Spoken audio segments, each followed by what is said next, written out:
So, is Dragon Quest... Is that the one where the president is in it? Or is that Ni no Kuni 2? I think that might have been Ni no There's Kuni no 2. president in here. Oh. I might prefer to play Ni no Kuni 2 in that case.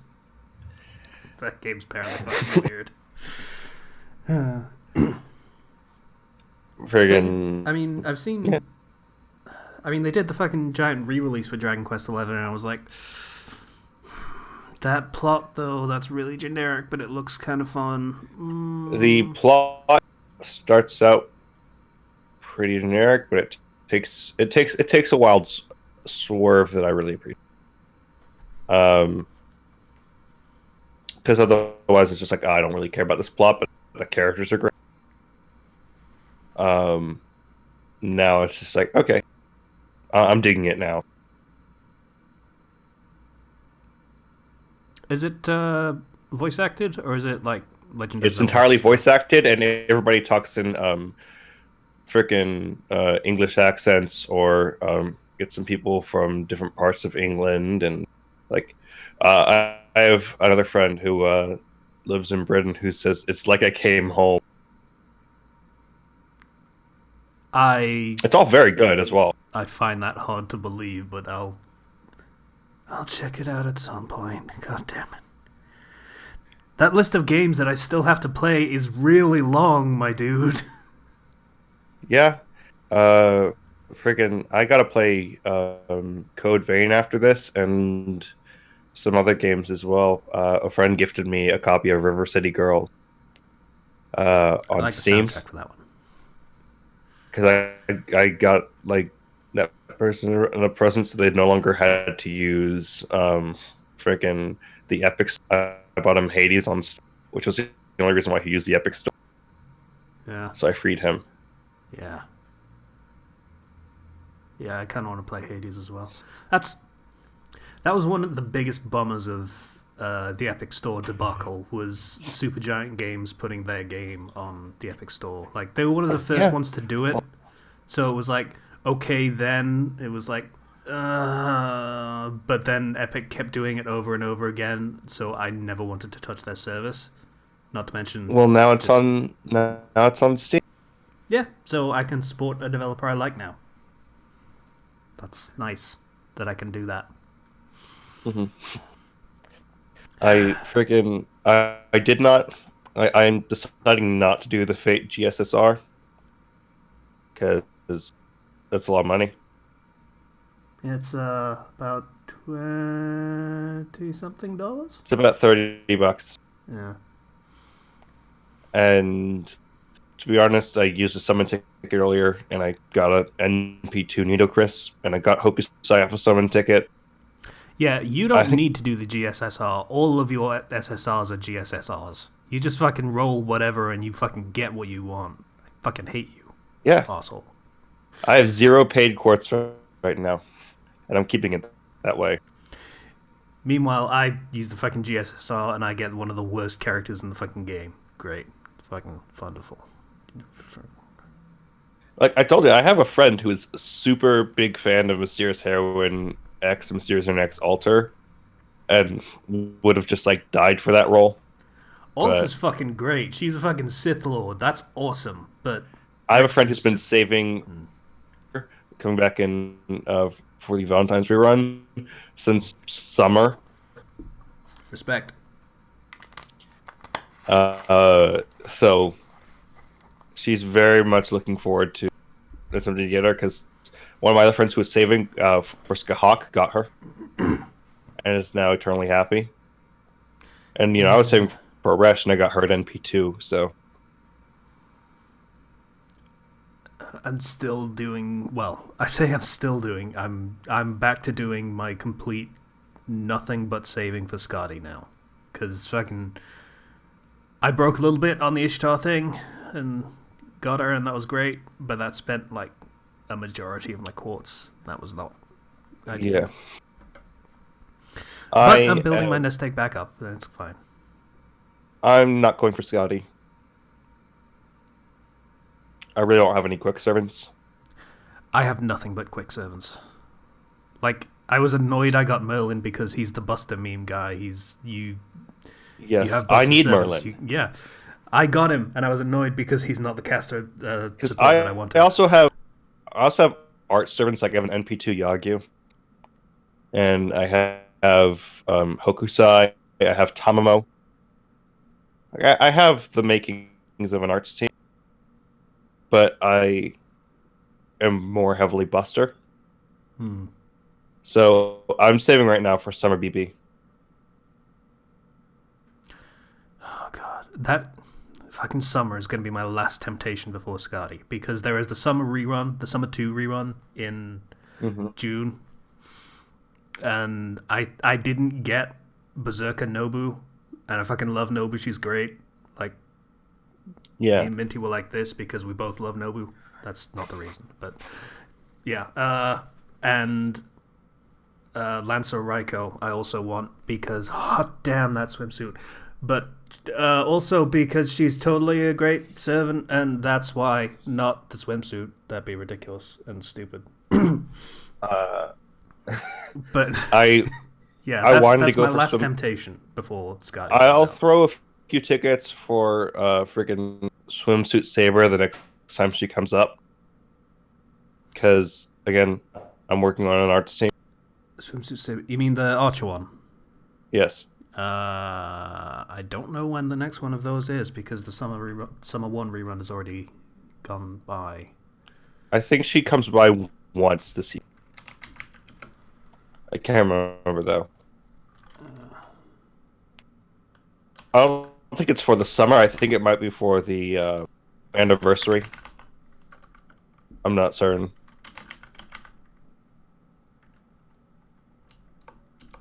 Hmm. Yeah, I'm still trying to fucking. This Either way, website's number one update. priority is Summer BB Hmm. because she fits my team very, very well. Because the whole thing with Ishtar is she's a very, very selfish character. So why don't Yeah. I just lock down those combos? Okay, second anniversary. Okay, so third anniversary lucky bag, 14 million downloads campaign. Yeah, that's your one chance is going to be the 14 million downloads or whatever equivalent it is for Yeah, the Western server. that's what I'm going for. And that's basically your last chance. She doesn't come upon anything else. Unless Yes. you got incredibly lucky and got her on a GSSR that you don't do. So I'm not doing the only GSSR I'm doing is the $15 one, like the half price one that comes well, for yeah, that festival. I was just about to say that the half price one is just you get the one servant and you can pick the class. So you would have a Yes. real. That is the best possible chance you could get Archeria. Um, although I may go for Merlin instead. 'Cause I don't have a Merlin or a Waver, and they would be very helpful for my team. I'm not gonna lie. Like I say, I have all of the quick servants in the world, but Merlin is still really fucking good. Mm-hmm. Like all you need is one good Very Buster useful. servant, and you can make Merlin massive and powerful and great and stuff. I'm doing like I think I've done damage with Ishtar that is well over 300 with single attack, thanks to Merlin. With the right buffs, you can get a really, really casually doing 250k. Yup.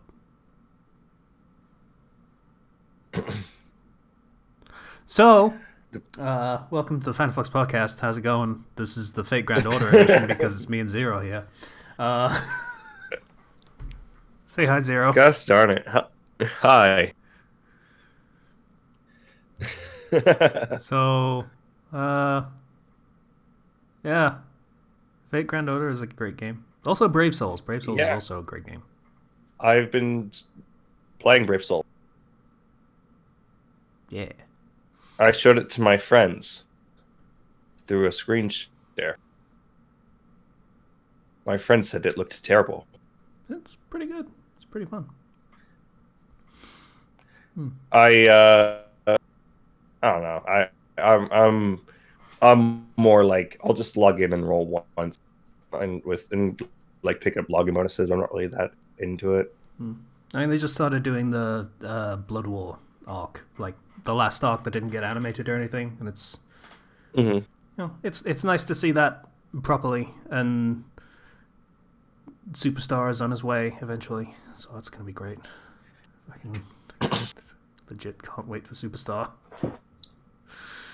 Yeah, I think that though, gameplay wise, I prefer FG.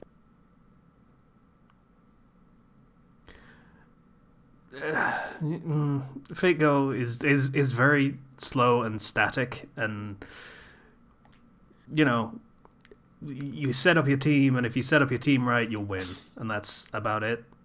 Whereas, Yeah, but it's the thing with the gameplay of Bleach Brave Souls is that it requires you to move with your touchscreen on your phone, and it causes and I have a lot harder time with that than I do. Yeah, I'm not gonna lie. I can't imagine playing it on a touchscreen. I mean, all of these games that I play on that are phone games supposedly or tablet games, I play on emulator because I can't see the screen on phone and tablet. That's probably a lot more fun than trying to play it with a touchscreen. Yeah, because you can just set up keyboard shortcuts, like just have, WASD as like just top, bottom, left, and right of your screen, and just have it be a swiping motion, and it'll just do it. And you can hit like set a key to hit this particular point in the screen, and it'll just do that. So you can just, yeah, it's.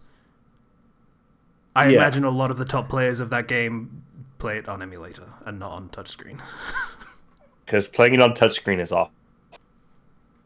Or they have like a controller thing, because that is also a thing you can get. Yeah, but again, not. You will do your special and you will miss. If you don't touch anything except for hitting the special button, then it will auto aim in the direction of an enemy. Not necessarily I did not know that, but yeah, it will. It auto aims. As long as you're within a certain distance of an enemy, it will auto aim towards the enemy. I have gotten like Bankai Rukia. Jealous. And Guitar Harry Bell. I didn't even know that existed, but that's pretty fucking cool. Yeah, she freaking just rocks on a guitar, and she's super powerful. But yeah, I got a second Harry Bell actually from the freaking free temple. I'll say this: Bleach Brave Souls is generous. Yeah, it really fucking is. Like, holy shit. All of the old events that they did, well, not all of them, but a lot of them are still there, and you get, orbs, the summon currency, from just doing any mission. So, just from catching up, I've done so many summons. So many. I have, like, 30 5-star characters, at least. Compared to, like, 15 in Fate Go. So. Yeah, but there's also a lot more to upgrade for those characters. There is, yeah. That's true. It's an investment getting a character you want and getting them good. Yeah. It feels like in Fate Go it's relatively easy to hit level cap. And whereas it feels like much more of an uphill battle with Brave Souls. Well, that's the thing. For Fate Go, they peaked really quickly. Like,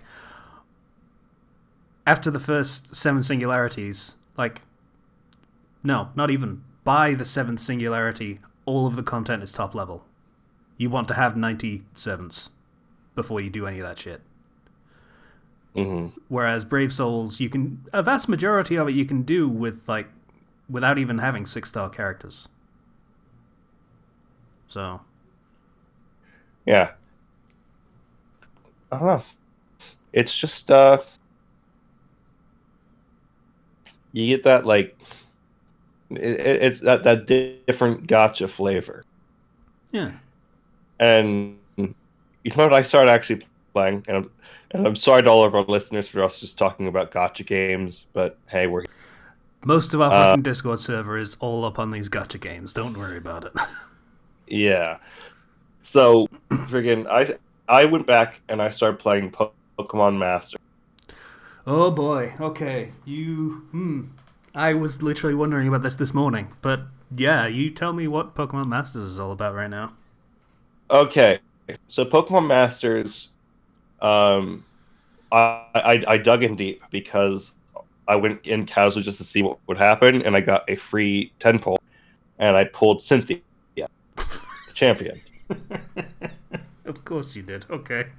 I mean, this is you, so I'm not So then I surprised. decided I'd pull a few more times with free currency, and I got another Cynthia. And this game has kind of the NP system, Okay. but they're called sync moves. Yeah, so So you got same to thing sync. as like you get a double of them, then you can make a specific thing stronger on them. Same thing Yes. as Fate Go and Brave Souls. Do the same thing. Once you get 5 sync moves, once you get like maxed out, every time you pull and get that character again, you get a 5-star or 4-star or 3-star ticket that you can use to upgrade the rarity of a lower master. Okay. That being said, why would you ever do that? Because freaking Cynthia's right there. My team consists. Oh, I also rolled and I got Lance, who is also on another banner. And earlier, before when I had started this, I got Blue. So I have a team of Blue, Cynthia, and Lance. If I could drink alcohol at this point, I would be swapping this bottle of Pepsi for the last bottle of Uh, meat that I have and just chugging. I fucking hate you, you asshole.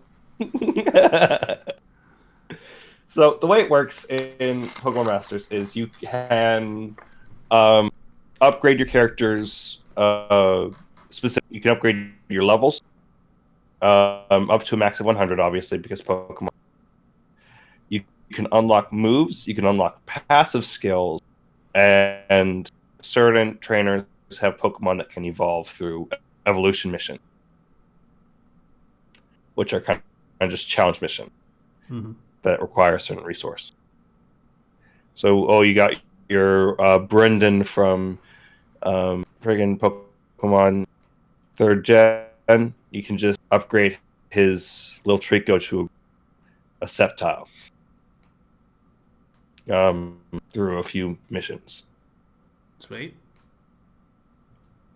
Yeah. Obviously, if you're a champion, they already have theirs fully evolved, and then when they do their friggin' super, then they get mega evolved, and they're busted. So busted. I also got Glacia. I forgot to mention. She's a 5-star too. That game's very generous with 5 stars, same way as Bleach, because it's like a 7% drop. It's a very high percent drop rate. Yeah, So seven you're percent is very very likely. high. Like Bleach is doing an event right now where it goes up to 8. Ooh. So I yeah, will actually have to double check on that because I don't know 100% for certain, but it is a very high drop yeah. rate. That wasn't me being sarcastic. Like 7% is really fucking high. Yeah. As in, Bleach is doing the very specific thing where it goes up to 8, where usually it's about 3. Yeah, Azure Lane also has a drop rate of about 7%. Yeah, and Fake Go is 1%, and that doesn't fucking change Yes. ever. Nope. They also have like a GSSR for freaking Pokemon Masters going on right now. This game started out really bad, but they've added a ton of things, including legendary events where you can do them to get a special pairing with your main character and a legendary Pokemon as a 5-star. Basically, they give 5-star welfare, which is actually really nice. I already have 2 gacha games. I'm still not caught up with Bleach. God damn it! I don't need more. So let me just double check. I mean, I guess I could start it up and just do the login bonuses until I'm caught up. Okay, no. Okay, so on this banner, the percent drop rate for a 5-star is 10%. Fuck. Yeah, 4 stars 20%, and it's 7% for a 3-star.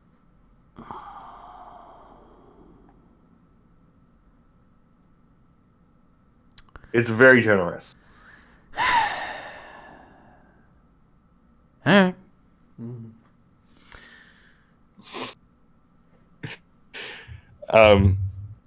After I've done my fucking dailies for Bleach and Fake Go, then I guess I'm doing that.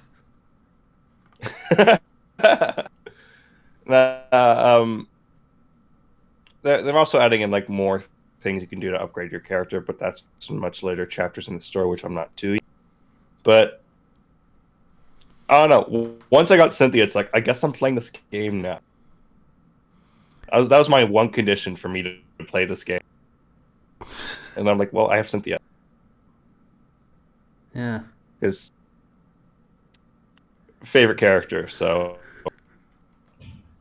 freaking I remember the champion battle with Cynthia, and she kicked my butt so hard, but I barely won. It was the coolest thing ever. It's rare that you have a Pokemon battle that kicks your butt so hard that you remember it.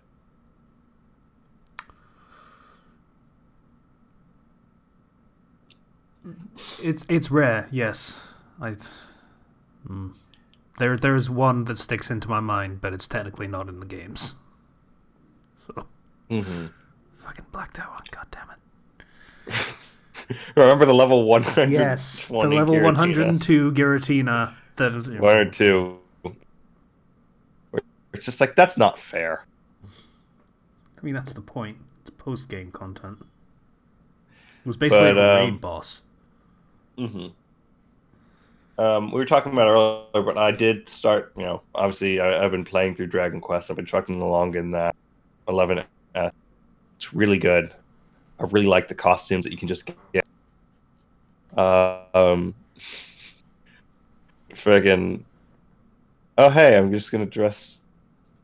You go to this whole academy of mini medals, and they all have like schoolgirl outfits. It's like, well, you can put your entire party in that, or you can put them in the really cool outfits, or you can put them in the stupid outfits. It's freaking. You can put the child character into like a cat outfit that's like a big like mascot character Corrin looking cat. I'm like, thank you, Dragon Ball creator Akira Toriyama. Yeah, I can now have Corrin with me. It is Toriyama, yeah, that makes sense. As a tabby cat. Yeah, it is Super Dragon, but not Dragon Ball Super. Is it the updated re-release version that you're playing, or is it the original? It's the updated re-release version because that's the version that came to Switch. Which means it has the orchestral soundtrack and it has a huge post game. Also, there's like free DLC you can just download in the store to get like free costumes and stuff. So, yeah, it's very good. I wasn't a big fan of the story at first, but it took a swerve, and now I'm really into it. Okay. Also, I just love like going to places you're not supposed to, and then you talk to your party, and they're like, "Why are we here? We're supposed to be doing something else. This is really far away. How did you look? Weren't we supposed to go somewhere else?" I'm like, yeah. Got turned around, that's all. Yeah, I may have just wanted to explore the entire world to unlock fast travel to every place first. That makes sense. But been playing a lot of that. I finally got to um, DM a session again after a long break, in which it's really nice to have a session where the characters have to talk to the authorities, and then they're like, okay, yeah, no, the authorities are cool with you, and also manage to, through creative problem solving, figure out that the patron of their warlock is a freaking psychopath who is watching and listening to everything the player character is saying or thinking or hearing, or not thinking but hearing. And so, okay, we need to help her, but we can't tell her we're going to help her. We need to break the deal with her warlock patron, which was not a path I was expecting so soon. But when your party's doing stuff like, okay, I'm going to use detect thoughts to go into his memories so that I can insight check a character in the past to see whether or not they were lying. And I'm just like, oh, yeah, that's too cool for me to not allow. Okay. Yes, using detect thoughts, you can dive deeper into a character's mind. This character was willing and he was thinking of a specific memory so that the other player could insight check that person retroactively. That's really clever. Mm-hmm. I was like, my mind was blown by that. I was like, okay, we're doing this then. And puzzle pieces that I thought had were no longer in play because people forgot about them or had missed that specific role suddenly all came back, and it was just like, yeah, we're going down a different path entirely. I love that player group so much.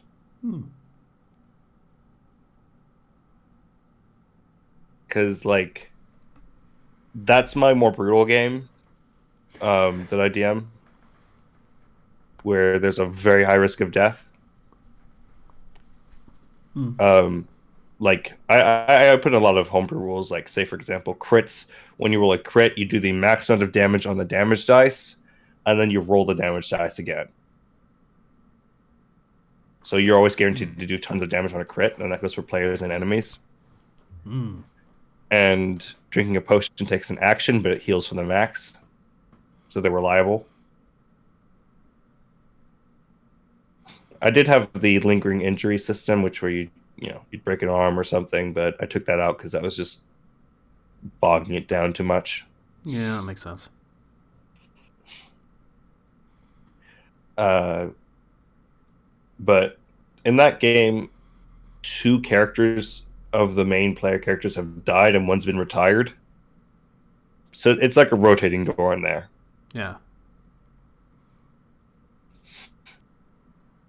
And I always do a special, and they leveled up earlier, so I got to do a special thing because me, I like writing, so that's why I'm here. Yeah. So when they level up, I write them a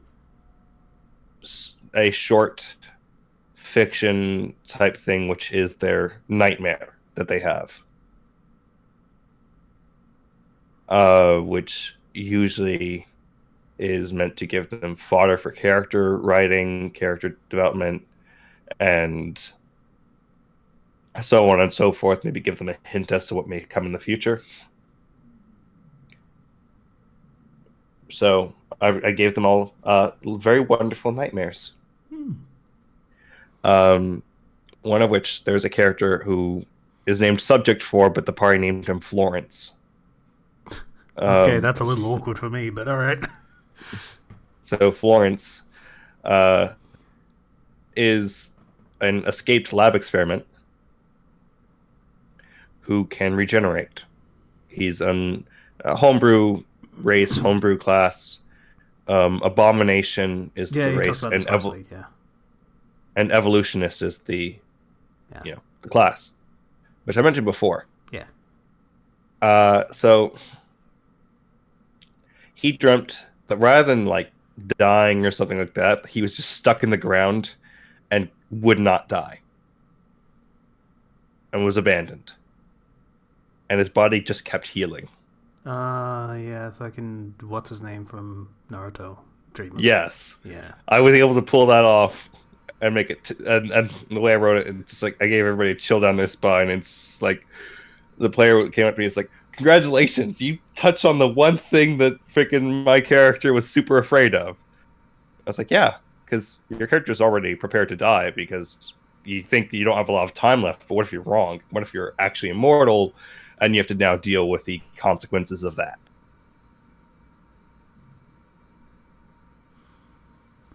Hmm. And there's some interesting character stuff. Like, what? They're all being chased by different characters in the world because they all, you know, have reasons to. One's an escaped slave. Some of them are escaped prisoners. Escaped lab experiment. One of them is a fairy who overheard a conversation to overthrow a certain government and is now being pursued. So they have to keep moving. And also, they're now being pursued by the warlock patron. If they're not careful and they let it slip that they're going to go try to solve that problem. Hmm. It's a lot of fun. Hmm. And I miss playing D&D. yeah, whatever happened to that game? It stopped, as far as I'm aware. Mm-hmm. Yeah, it was like there was basically no time everyone could actually get together, and there was a hiatus, and the hiatus led to people realizing, oh hey, even if we got together, we probably wouldn't have been able to play. So, yeah. Yeah, that's unfortunate. I do my best to maintain consistency, but it's tough at times. It happens. Everyone's on different time zones, and everyone Mhm. does everyone's got their own shit to do and stuff like that. That happens. It's really, really common. So, I don't think I mentioned last week, but I also saw a movie a while ago. It's the new hmm. Jumanji, the next level with Danny DeVito and The Rock and Jack Black and all them. Yeah. That was really funny. That's a really good movie. Um, taking advantage of the idea that this Jumanji is a video game and being like, let's just play with this a bit more. And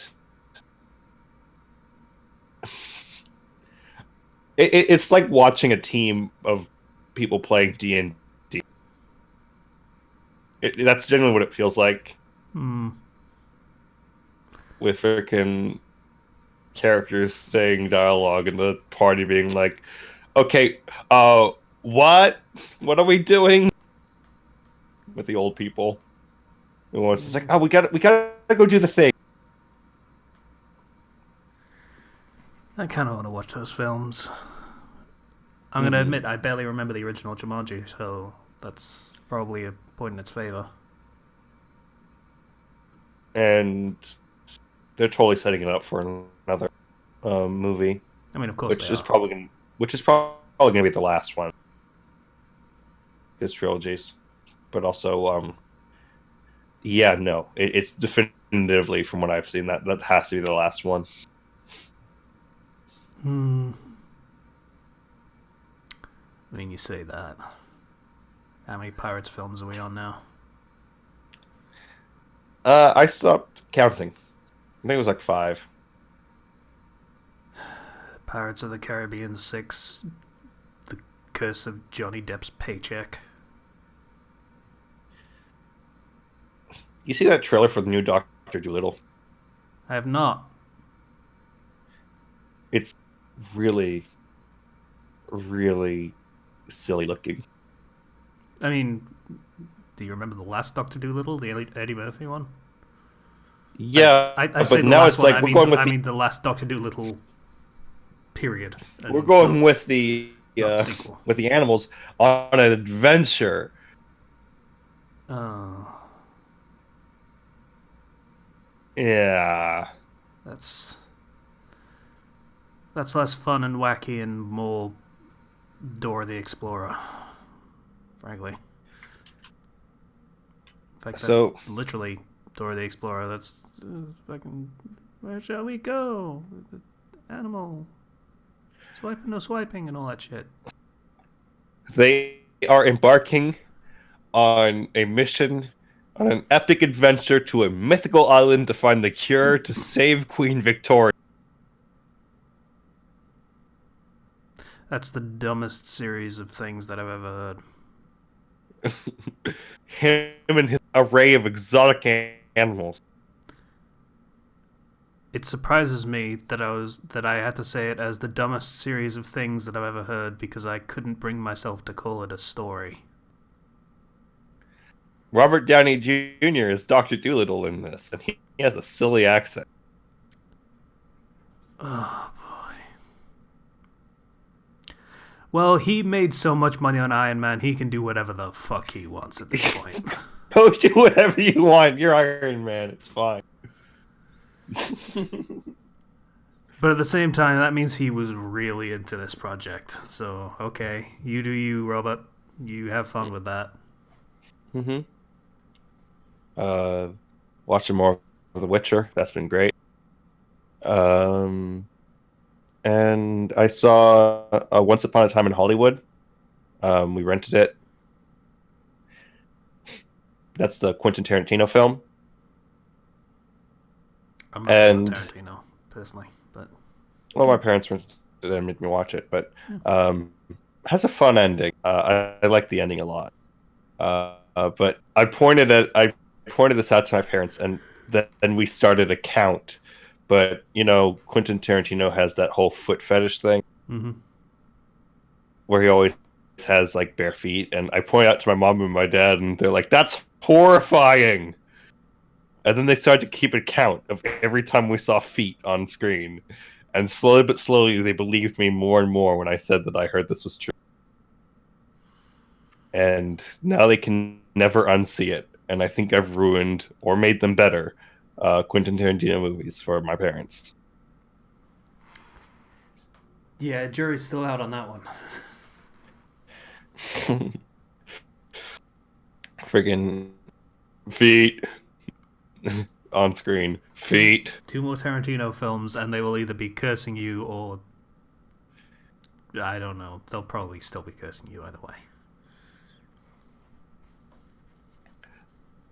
So yeah, that was fun. And I think that's been a week, other than going to Top Golf and trying my best to hit the ball and doing very good the first game, but not so much the second game. Yeah.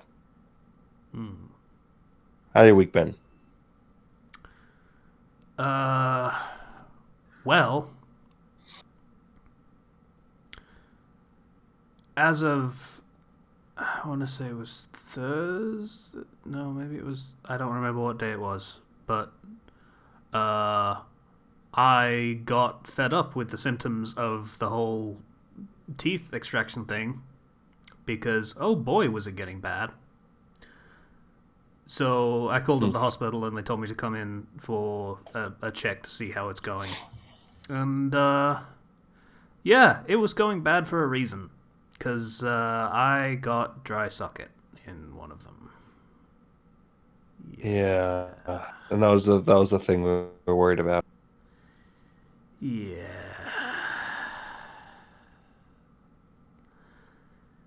So they did a patch job to make it not as terrible as it could have been, which is nice of them. I very much appreciate that. So past few days have not been so bad.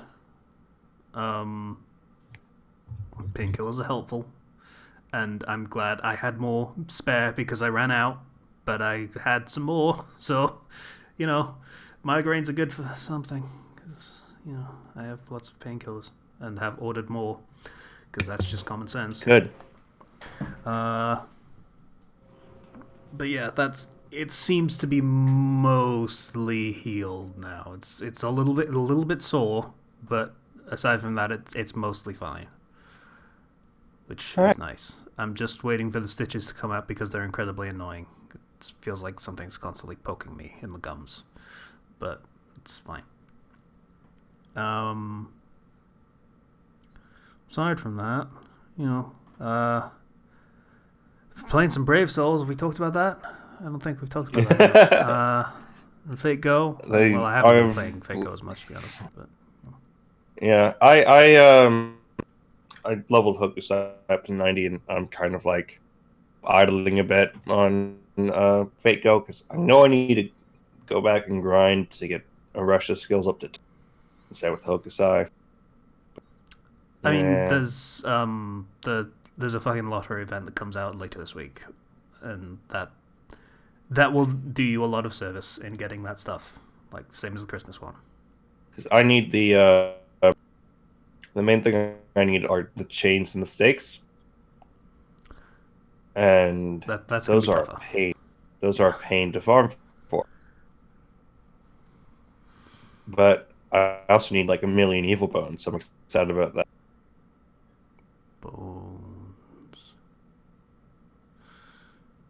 Well, I mean, bones are currently a free resource on daily logins, so that's okay. Yes, I'm building up as much as I can because I have so many characters that need them. It's Yeah, that's literally my understanding. just, Is bones are a really common ascension resource for characters that they need, but I've not come across it very often, to be honest. because I need it for Raiko, I need it for Tamamo, I need it for Shuten, I need it for First Hassan. Um, I need it for a few more. Oh yeah, I need it for Hokusai, and those are just a few characters. Yeah, aside from Hassan, you're talking a lot of characters that I don't have, so that would explain it. So Like I need like 90 evil bones for at least for right.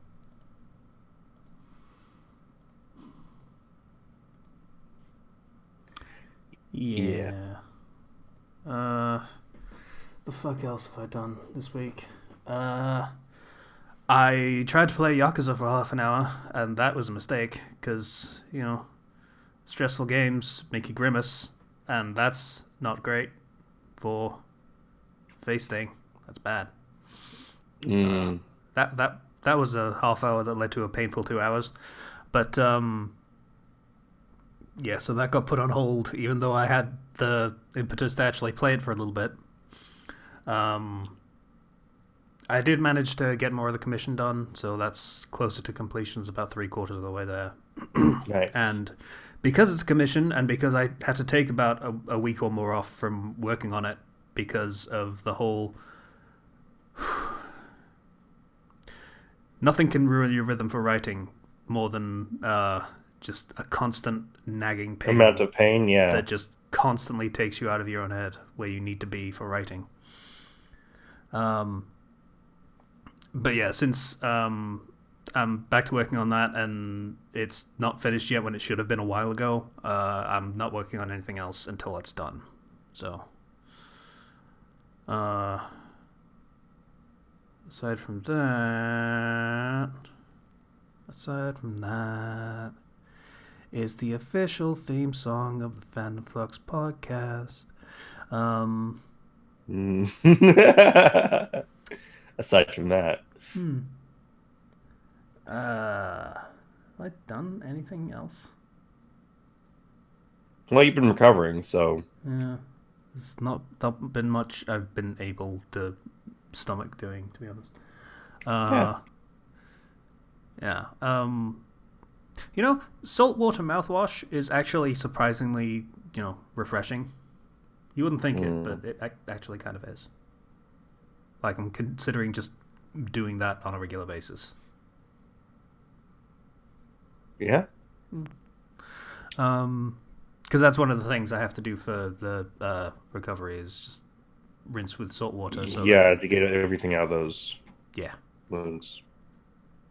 It's supposed to be actually pretty good. Like, you do proper mouth proper mouthwash when brushing, but then like do a salt water mouthwash end of the day. Probably Mm-hmm. yeah, that's fine. There's one other thing I have been doing. Mm-hmm. I have some friends who play Civ, Ooh. so I bought Civ to play with them, and it's Civ 5 we're playing, Mm-hmm. and we're playing on this map, and I was America, and I was doing what America does, and having a lot of money and having a A, large a lot army, of military, yeah. and all of a sudden, you know, Greece decides to pick a fight with me. It's like I only took over one city state that was bothering me, and they had sugar, and I needed sugar. But Greece shows up with like tons and tons of forces. But I built the Great Walls of China and had tons of defensive wonders, so they just died against my walls. And then I sent like the Minutemen after them because I got gunpowder early from just researching that and focusing on military to survive. Mm. And yeah, then I got cannons, and now I'm destroying Greece. I usually play very peacefully, but they poked the bear, and now, in true American fashion, I am overreacting. They are asking for peace, and I am saying no. I am taking your country. I mean, yeah. It's just civilization. That's how that works. Hmm. I have cannons, and they do not. Yeah, that's. Hmm. I can't think of any Grecian conflict that was like that, but that sounds basically like the fucking First Opium War, is what that sounds like. They got cavalry, and I was like, wow, that's really impressive, but you don't have guns. Yeah. So yes, I was not going down the warmonger path, but now I kind of am, because they declared war first. I realized maybe terrorizing the local city states for money probably didn't help my situation. Yeah. It's really kind of a commentary on, like, the world does not care about your intentions. You're just gonna do whatever you have to do. And freaking Greece is like plotting against the other player that I'm playing with. And like, because I'm a spy, and I tell her, it's like, okay, so yeah, Greece is picking fights with everybody. Greece is going to die. Poor Greece. Civ is pretty fun. I played an entire game with just one friend, and I was playing very loyal and very like nice. And then she got to freaking diplomacy, and she picked the person to be the world leader, and then she picked me, and I was like, oh, that was very nice. Reward for my loyalty, Hmm. but also because um, I think she could tell us feel kind of down because I was far behind and everything diplomatically, and I was going for a science victory. So that was very nice of her. Yeah.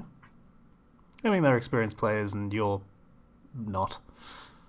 Yes, I am really not. I am learning on the fly. But that also means friggin' I'm gonna remove Greece from existence because I'm America. Yeah.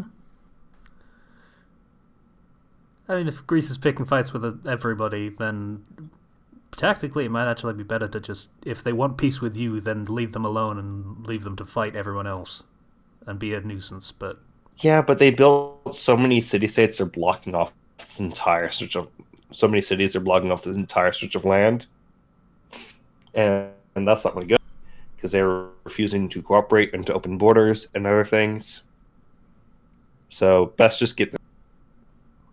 can't you do like surrender terms or anything like that? I don't know how deep Civ goes anymore. So I don't know. I've never negotiated peace before. I've only either been peaceful from the start, or this is the first time war has been declared on me. Aside from that one time, we were playing on an island map, and I called Attila the Hun a bit.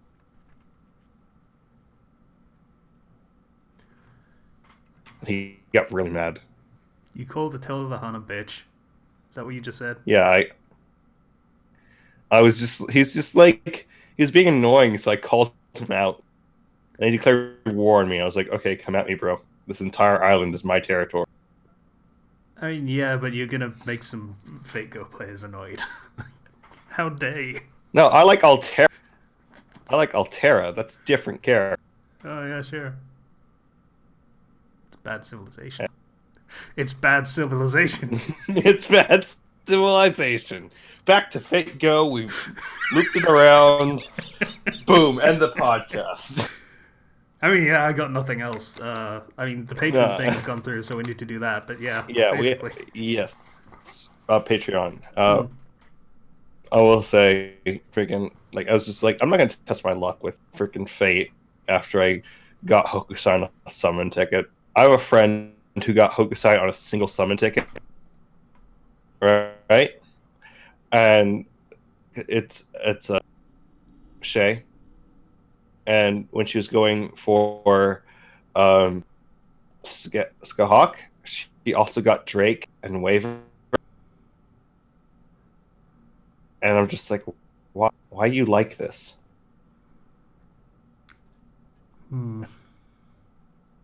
Anyways, we have our Patreons. Thank you for supporting us. As a reminder, Sorry. the Patreon is, donate if you wish to support us. And for our $20 tier for appearing as a guest on the podcast, thank you for your donation, Boy Buy Fresh or Buy Fresh. Yeah. Feel free to stop on by. You're in the Discord, so. Okay, $10 tier, 2,500 word commission is Ethan F with $10. I don't think Then we anyone's have actually gone through with that. Also, $10 is incredibly cheap for a 2,500 word commission. Gonna say that out now. Like, I think we should switch it up. We should probably get rid of that. Well, no one actually takes that reward anyway, so we should probably just get rid of it. No one actually takes it, so why not? Yeah. One person took it like 3 years ago or whatever, and like that's less than half of the actual going rate of that. Bomber BCM donated $20. Troper donated $5. Alex donated $3.50. Greek guy donated $1, and the Crossbane donated $10. So thank you all, for supporting us. And just bear in mind, you do not have to support us, but we do not put any ads on this show. I don't think we'd get much money if we did, but just feel free to throw in some money if you like us. We can't put ads on. No. That's not a thing we can do. YouTube, thanks. Appreciate it. YouTube screws everyone over. Fucking hell. Did you see the thing about children's content? Yes. Yeah, that's a thing. Yeah, we talked about We're a small enough channel, though, that big YouTube doesn't seem to want to pick on us. I mean, yeah, like I said in the Discord call where we talked about this, it's not so much that they're picking on anyone, it's people are picking on YouTube because they're the biggest game in town, basically, and anything that they can pick at, they'll pick at to weaken the behemoth. In this case, it's the FTC, so I don't think it's, a competitor or anything. It's just government doing government thing that it probably should have done a long time ago. But children's content is, I think they're being smart about what they're doing, which unfortunately is kind of making kids' content a sacrificial lamb for the sake of everything else and just putting out the fires of controversy. So everyone else can get advertisements like they used to, hopefully. Seems to be the intent.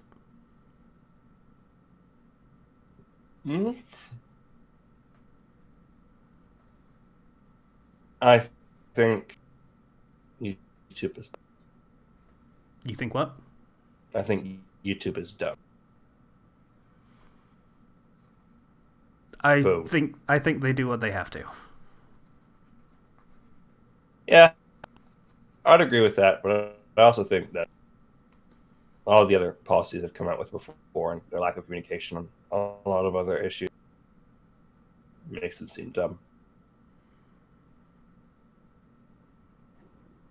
But in this particular instance, it's really not their fault,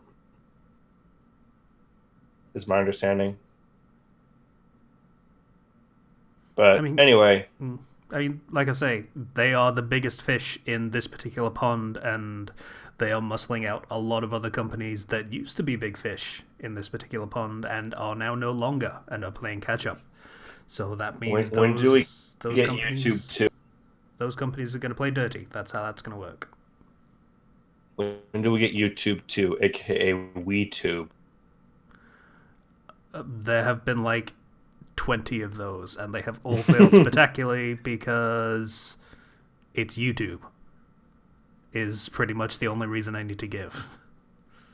That's what it is. There is no alternative.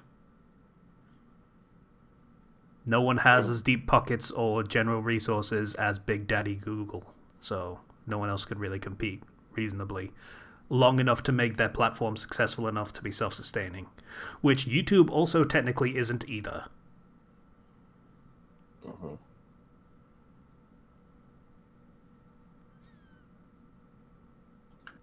So, for a finished podcast, that was some heavy shit to drop at the end. Yeah. Well, Well, look on the bright side. At the very least, our channel is still alive. Yeah, that's true. Yeah. So, as long as our channel is not touched by anything, we should be fine. Yeah. Woo. Woo. Okay, so, thanks for listening to the Fandom Flux podcast episode. If you'd like to get in contact with us, you can do so through the YouTube channel through the comments, though it's not particularly reliable because YouTube's comment system and notification system is not especially great. Also, we have a public Discord, link in the description. Please donate on Patreon if you feel so inclined. We very much appreciate it. Once again, link in the description, and thanks for listening to the Fandom Flux podcast episode. Bye, everybody. Bye. Do not know the number at all. It's 280 something. Bye, everybody. Bye. I thought you were just cutting out when you were like saying the number. Mm-mm.